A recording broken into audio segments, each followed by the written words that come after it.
Brace yourself. You're about to enter the SKOLHole, where we talk anything and everything Minnesota Vikings. Don't forget to bring a change of clothes. It might get dirty. Here are your hosts, Draft Season's own Onebar and Lups. All right, welcome back to another episode of SKOLHole. I'm Onebar, joined with a sleepy, hungover Lupagus. Yeah, it's officially the saddest time of the year, the most depressing time of the year. All the months of speculating and anticipating are over. Not only am I hungover, but I'm also very sad because the draft is over. Yeah, with the draft over, months of just NFL draft man crushes, digging into all these guys, and it's all done. All the guys we loved and wanted are on different teams. But the Vikings do have 12 brand new players, and in today's podcast, we're going to get to know them a little bit, and we're gonna give these Vikings an overall draft grade when we're all said and done. Let's hold these guys down and get them wet and figure out what makes them tick. Let's talk about them. Oh, my God. Well, the big boy, Garrett Bradbury, round one, NC State center. Yeah. He's ours. Yeah, huge. This is a huge value for the Vikings. He's going to basically fill two needs with one pick, moving Elfline over to guard. He's going to be our center for the next 10 years. Everybody get used to this guy. He's going to be the anchor of this line. Great run blocker, great pass defender. I mean, this guy is going to be just everything we need up front. Yeah, it's tough to get excited about a center in round one, but damn it, this is a good reason. He's good, so be excited. He's going to make this line so much better. Fantastic. Yep, you're right. So round two, another steal in my mind. I would say the third best tight end in the draft, and you gotta remember the first two are just flat out awesome with Fant and Hawkinson. So being the third best in this draft is no slight. Irv Smith Jr., Alabama. Yeah, this kid's only 20 years old. He's got good size, speed, sticky hands. He's going to be a real mismatch all over the field. Pairing him up against a linebacker or something, he's going to win that battle every single time. The thing here now, you got to look at what Kyle Rudolph, is he going to stick around on this team? There's some rumblings going around that he doesn't, he's not going to play out his current contract. And, so maybe he's on the move as much. I would have loved to see these two play together. This could spell the end of Rudolph and his time in Minnesota. Yeah, that'll be an interesting one to watch in the coming weeks and months. Obviously, Rudolph with that contract, with his age, we got to get all these guys signed, so that's where everybody looks to. But I think he loves his time in Minnesota here. He's a fan favorite. Hopefully they work something out so we can see those guys in the field at the same time. But Irv Smith should get everybody pretty excited. He does have the ability to come in as a rookie if needed to be that number one guy. I think he put up some big numbers, and when he scores his first Vikings touchdown. What are you going to say? I'm going to say, holy shit, what a catch by the Alabama Slammer. I think I might have had a couple of those last night, a couple of Alabama Slammers. I think you did. I think you did, right off the bathroom floor of the landing. Yeah, so guys, stay away from Alabama Slammers. All right, let's go to round three.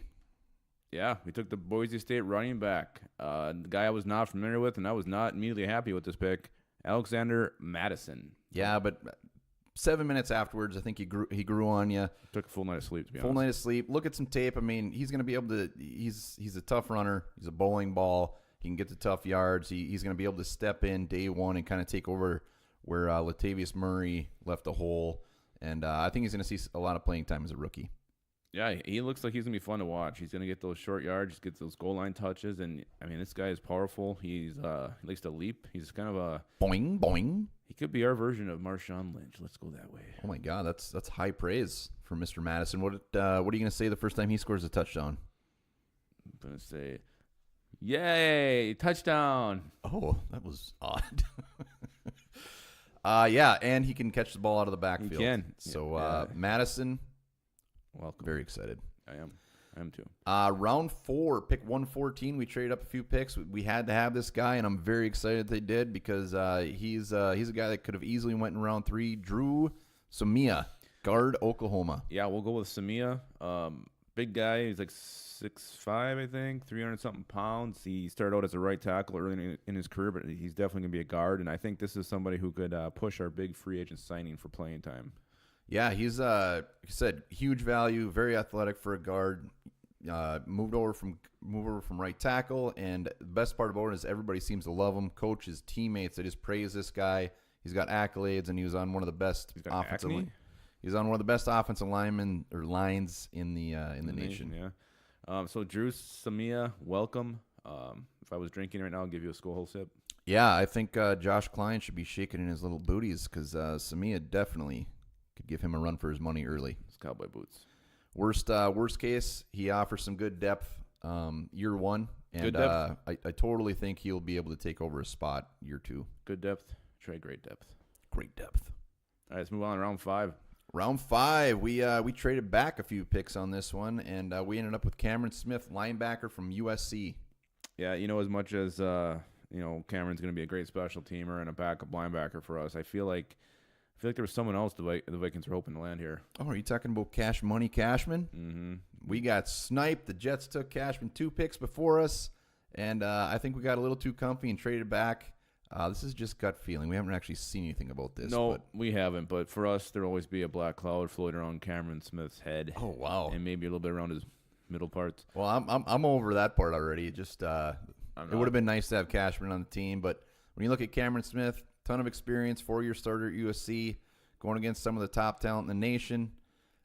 He's not the most athletic guy. He's going to be a special teamer. And who knows, maybe in a year or two he could maybe push for a spot, but I think he's just going to be a depth guy on special teams. I agree. All right. Ben Gideon should not be shaking in his boots. No, and I don't think he is. Oh. Round 6, this is where we get our triple headers, I like to call it, 3 picks and 4 picks. Yeah, you've always called it that. The old triple header. You said, and boy. It started off with Armon Watts, D-tackle, Arkansas. Yeah, this guy seems to be more of a run stuffer, but he can get in the backfield a little bit. What do you have, 7 career sacks? Well, 7 sacks last year. 7 sacks last year. He's 6'5", 300 pounds. The weird part with this guy is he never really seemed to play until his senior year. He was just kind of a backup at Arkansas. So, well, a lot of untapped potential here. So maybe this is a gem that is still in the charcoal formation. Ooh, I'd call it an amethyst. I want to hear more about this triple header. What's the second part of it? Well, Watts, like I said, 7 sacks, 3 forced fumbles, and I see him as more of a depth reserve guy. And I was actually surprised they waited this long to take a D tackle. Yeah, I definitely thought to be going, round 2, round 3, looking at D tackles there, but it's just not the way the board fell for them this year. Yes. Moving on into this triple header, we ended up with a safety from Wyoming. And, Andrew Wingard? No. But when I saw the safety from Wyoming on the screen, I got very excited. My parts started to get to the point of explosion, and then I saw Marcus Epps instead of Andrew Wingard. Who would have thought there was another safety from Wyoming that would get drafted? Yeah. Yeah, it's shocking. It really is. I didn't know this guy was even existed. No relation to Omar Epps, by the way. Yeah, that's the one thing that we were digging around. We really wanted him to be related to Omar Epps. But he's a pretty athletic guy. Was he 6'1", 190 pounds, kind of long, lanky defender, the way Zim likes those guys. Again, I think he's a long shot to make the team, but he will provide some depth at safety if he does. Yeah, he's a former walk-on and very undersized for an NFL safety at only 190 pounds. But a little bit of a ball hawk. He had 9 career interceptions. And the best part about him is he seemed to get better every year at Wyoming. So who knows? Best case for Epps is you know why? Practice squad. You know why he only had 9 career interceptions at Wyoming? Why? Because Andrew Wingard was taking the rest. Oh, God. Andrew Wingard, by the way, is a Jacksonville Jaguar undrafted. I don't think anybody cares where he is. I do, and I'm going to bring him up every damn time, or every chance I can. Well, I guess he'll have a black cloud always around Marcus Epps. I was going to say Omar. All right, round 6, or the final part of our triple header in round 6. I'm going to butcher his name. It's going to take a while, but Olisaemka Udoh, offensive tackle from Elon. I'll get it down. Yeah, that's probably pretty close. No, I don't think it was close. Oh, this guy's super experienced. He's started like every game he ever played for Elon. We need a backup tackle, so it definitely makes sense. Again, he's going to be raw. He's going to need some time to get acclimated to the NFL game, but with only Rashad Hill as a real backup and Storm Norton. Whoa, yeah, don't forget about Storm Norton. Sorry, and Storm Norton. Shame on you. Of the later picks, this guy might have the easiest path to making this team. Yeah, he's got project written all over him. He's 6'5", 323 pounds of monsterness, and I think that's what his big draw was, and they're going to hope to mold him into a good tackle, and I think best case for him is a backup tackle in the NFL, but we'll see. I think he's got practice squad written all over him. Yes, so we'll get it down. We got Ofedebo. Oh God, now I messed up his name. Yeah, you did. Let's just move on to the Iafidi. fourth part of the triple header. There is no fourth part of the triple header. I was surprised that they took Udoh over Isaiah Prince, who was still on the board, and Kelvin Harmon. Don't get me started on the Kevin Harmon skipping. Just want to throw that out there. I was a little surprised, but we'll see. Hopefully it pans out.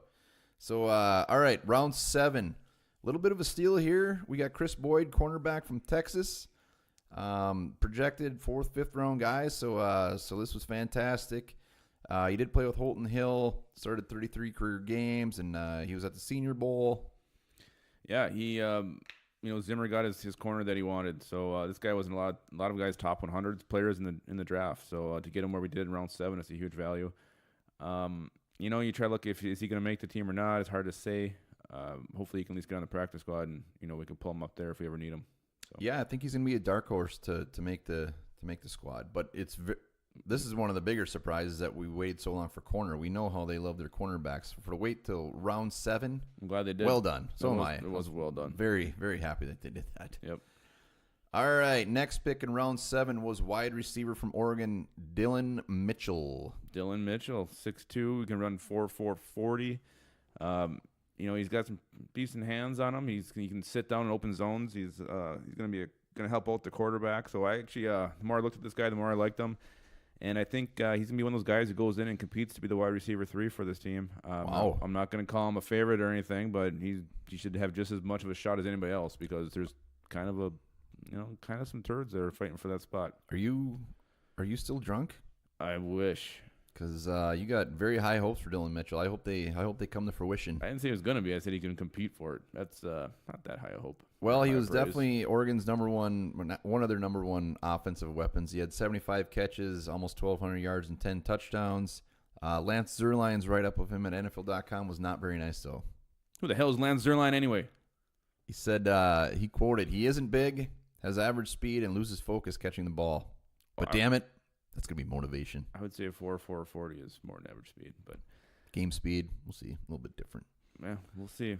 All right, we go back-to-back at receiver after waiting until round 7 to take any of them, which, again, was a little bit of a surprise. Yes, it really was. But we end up with Olabisi Johnson, wide receiver from Colorado State, otherwise known as the Kilabasi. Is that the same name as that tackle we took? No, he's much different and different position. Well, I got some intel on this guy last night at the bar. Some girl came up to me and said, hey, she knew about SKOLHole and who we were. And she just said, you guys drafted my brother's best friend.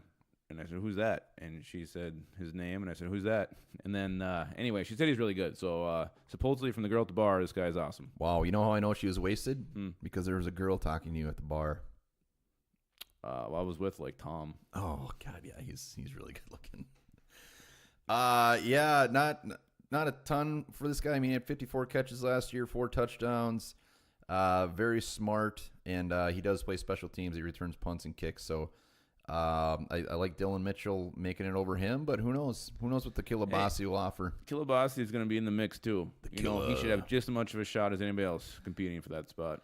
Who we end up with as our 5 receivers this season is going to be very interesting. I'm excited to see that battle shake out in camp. Yeah, it's tough to get excited about late-round Vikings receivers because we seem to have swung and missed quite a bit. Aside from Stephon Diggs, obviously, but Rodney Adams, Stacey Coley.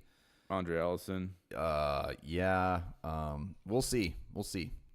Yeah. Hopefully he breaks the trend. One of these guys breaks the trend, the recent trend. Kilabasi, I really like that. I hope he makes a team. Did you just come up with that? Yes. I don't really get it, but I thought maybe it was his Twitter handle. Kilbasa. Oh. Hog. I got it now. All right. Killa. Nope. All right. We had one more final pick, and you know who we had to have? I once fit 3 Kilbasas in my mouth at the same time, and they were still breathing. We had to have a long snapper from Air Force, Austin Cutting. I thought that was a mistake when that went on the screen. No, this you know what this pick screamed? We have no money and we can't sign this guy, so we're going to draft a guy from Air Force who can't play for 2 years anyway. Well, yeah, there's not a ton to say. I mean, when he isn't long snapping, he's playing linebacker and saving our country. Yes, you're damn right. I don't know. Like you said, there's a 2-year commitment that he's gotta do. Maybe he's the heir apparent to Kevin McDermott. Yeah, I was gonna say how many years left does old Nine Fingers have? I don't know. He's not a spring chicken by any means. So maybe in 2 years his contract's up, and that's when the cutting room floor happens. Oh wow, this could be a great story. A great story. We take a long snapper that is was he the only long snapper drafted? I don't know. I think so. But we have a pretty decent long snapper, McDermott, and yet we took one, so who knows? Maybe he'll be waiting in the wings. In the wing guards. In the wing guards. Wing guards is making plays for the Jags. Yeah, he's got nothing to worry about. It's going to be a couple years till we see Cutting make his way to purple. So. Let's be clear. We might never see Cutting in purple. We might just cut him. Oh, my God. All right, let's so those are our picks. We got 12 new guys, and I would say that upper half was very, very sexy. And the second half is just a lot of depth. Yeah, Possible gems. That's one way to say it. Top half was beautiful. Just like me. The bottom half was disgusting. They're just like me. So basically, this is the Onebar drafts. We got draft classes.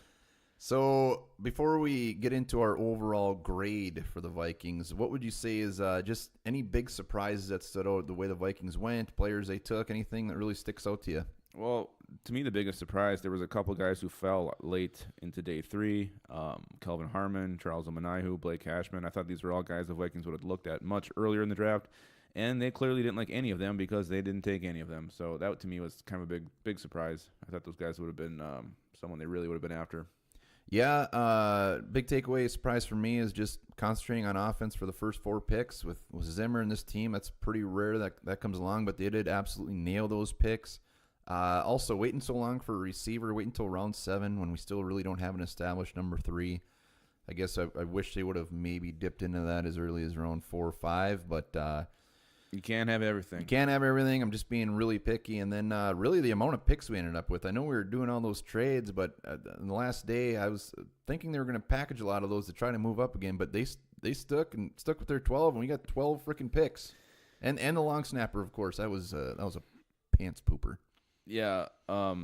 So I don't think he's gonna be around anyway this year. So that's like 11 guys. But yeah, I didn't think we were gonna make all those picks either. I thought when we we ended up with 4 after the second day, that we were just gonna put all those together, move up, and get someone they really wanted. But maybe the guy they wanted just kept falling to him. Just looking at you while you do that, it appears that you might be getting more hungover as it goes. I just want to be clear. You don't look well. You're starting to sweat. Undrafted free agents, not much to talk about except Jake Browning, quarterback, Washington. I like that. Yeah, I think he was like a 9-year starter for those guys. He's been around forever. I think you once called him a poor man's Christian Ponder. Oh, what a compliment! It's not. Oh my God! All right, let's give this draft class a grade. I'm gonna let you go first. Yeah. There's gonna be some contributors here, especially with the early guys. But overall, I thought we would have got tackle a little bit sooner, a defensive tackle a little bit sooner, and a wide receiver sooner. So I feel like there were still some big need areas that maybe not were properly addressed or addressed enough. So I'm just going to give it a B. I'm going to say it's a B. Solid class. Yeah, I think the fact that they absolutely nailed those first 4 picks, and then on the back end, quality depth, I think our offensive line is in a much, much better spot than it was. But with 12 picks, I'm really banking on one of these guys from rounds 5 on to be some hidden gem. I hope so. I'm gonna give it a B+ just because those first 4 guys, even if no one else pans out, those top 4 are gonna be huge. So I'm going B+. And draft grades at this point are mildly irrelevant, but they're too damn fun not to do. Oh yeah, they're super relevant. But yes, you said they are a hell of a lot of fun. How about the Giants draft? What would you give them that? I give the Giants draft an F, and if I was a Giants fan, I don't know, I'd cut my dick off, I guess. Horrible. That's gross. Turn. They did get Julian Love, though. I liked him. Yeah, they did. All right, so how about the division? Any team in the division that you were like, oh my God, look at these guys they got, frighten you at all? Yeah, I think the Packers actually did pretty good. Rashawn Gary's going to be a boomer bust type of guy. Savage, he's all right. How about you? Boomer breast. The guy that worries me from the Packers is Jay Sternberger. I think he's got potential to be real thorn in our side with Aaron Rodgers as his quarterback. Other than that, nothing really scared me too much. Looking at the Bears, I don't know, man. David Montgomery, I got a feeling he's going to be our next. It's going to be our nemesis. Yeah, I think he's going to, I don't know, he's going to be a handful. And they got Riley Ridley, too. So I thought that was really 2 good pickups for them to not be drafting until round 3 to land those 2 guys. I thought was a good job with the Bears. And obviously, you moved the Lions, who we're all going to start hating. Who is it? T.J. Hawkinson. Yep. Other than that, they really didn't do a ton. And back to the Packers quick, just they did get Dexter Williams. We talked about him quite a bit. Good running back depth. Kingsley Kiki. I liked him. I liked him quite a bit. But Sternberger and they got Jenkins too, the center from Mississippi State. So you're gonna be worried about facing the center? He's pretty good. So Packers did pretty damn good. But when you put these all up against each other, I'll take the Vikings any day. Yeah, I think I actually would, not to be a homer, but yes, you're being a homer. I will be the first one to say if I felt one of these teams did better than us, but I actually, I think the Vikings did quite well for themselves. Do you think Rashawn Gary is still crying? Yeah, I don't think he's anywhere near close to crying. Oh, I'm gonna start crying. All right, so we'll be back sometime. We'll be back later this week. There's always something to talk about. Maybe we'll talk about what's happening in the world. Maybe not. Maybe we'll talk Vikings. Till then, hey guys, I said earlier, stay away from Alabama Slammers. They will mess you up. They're otherwise known as bedwetters.